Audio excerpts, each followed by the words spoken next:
Well, time to check, show off my grouping from 50 yards on my homegrown bullets for my 7mm Rem Mag.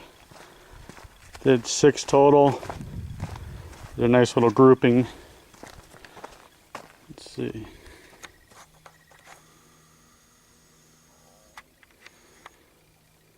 That's at 50 yards. My first 6 homegrown bullets that I made from a 7mm Rem Mag. And this is the AK as I was sighting it in.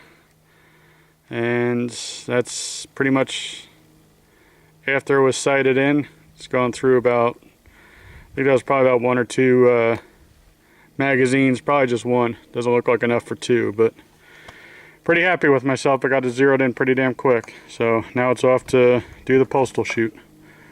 Adios till later.